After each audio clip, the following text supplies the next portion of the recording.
Assalamualaikum, ayah, bunda, dan kakak semua. Apa kabarnya hari ini? Semoga selalu dalam lindungan Allah ya. Pernah nggak sih ayah, bunda, atau kakak ngerasa kayak benar-benar lost atau tersesat? Bukan tersesat di jalan ya, tapi tersesat dalam hidup. Rasanya kayak nggak tahu harus melangkah kemana lagi. Masalah datang bertubi-tubi, dan kita merasa sendirian.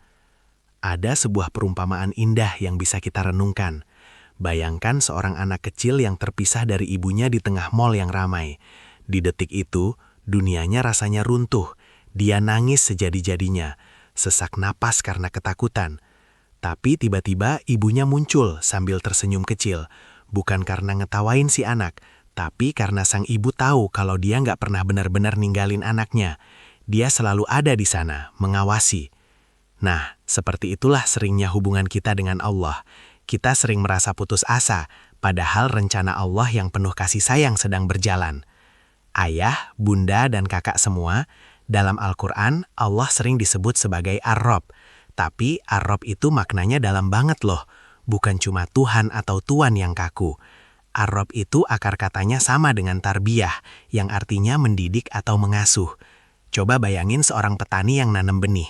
Dia ukur tanahnya, dia pastiin airnya pas, dia lindungi dari angin kencang, supaya tanaman itu nggak cuma sekadar hidup, tapi bisa berbuah maksimal. Atau kayak bunda yang ngerawat anaknya, tahu kapan harus tegas, kapan harus lembut. Tujuannya bukan untuk mematahkan semangat anak, tapi untuk membangun potensi terbaiknya. Allah itu Ar-Rabb kita, dia bukan Tuhan yang jaruh di sana. Allah bilang, Rabbuka, Tuhanmu secara personal. Dia terlibat dalam setiap pertumbuhan kita, mengatur nutrisi bagi jiwa kita, supaya kita jadi versi terbaik dari diri kita sendiri. Terus, mungkin kakak atau ayah bunda bertanya, kalau Allah sayang, kok kita masih sering kalah atau ngerasa susah? Disinilah kita perlu kenal dua nama lagi, Al-Maula dan An-Nasir. Gampangnya gini, Al-Maula itu adalah dia yang selalu ada di sisi kita, bahkan saat kita lagi kalah atau terpuruk sekalipun. Sedangkan An-Nasir adalah dia yang menjamin kemenangan di akhir. Ada cerita keren tentang Abdullah bin Az-Zubair. Waktu ayahnya meninggal dengan utang yang banyak banget, ayahnya berpesan, kalau kamu susah bayar utangku, minta tolonglah sama maulaku. Abdullah bingung, siapa maula ayah?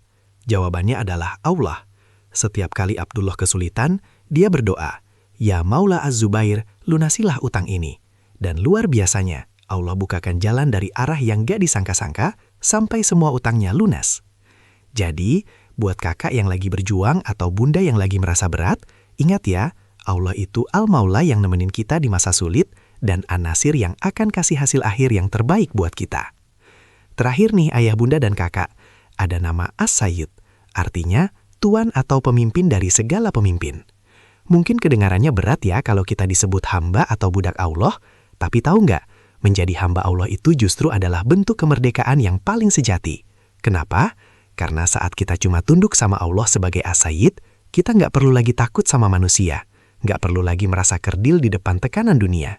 Kehormatan seorang hamba itu ada di bawah naungan tuannya. Kalau tuan kita adalah Allah, sang penguasa semesta, maka nggak ada lagi yang perlu kita khawatirkan. Jadi, ayah bunda dan kakak semua, kalau nanti rasa takut itu datang lagi, jangan lari menjauhi Allah. Tapi seperti kata Ibnu Al-Qayyim, kalau kita takut sama sesuatu di dunia, kita lari menjauhinya. Tapi kalau kita takut atau berharap pada Allah, kita justru harus lari menujunya. Fafirru ilallah. Semoga kita semua selalu ingat kalau kita punya Ar-Rabb yang mendidik, Al-Maula yang melindungi, An-Nasir yang menolong, dan As-Sayyid yang memuliakan kita. Sampai ketemu di video berikutnya ya. Wassalamualaikum.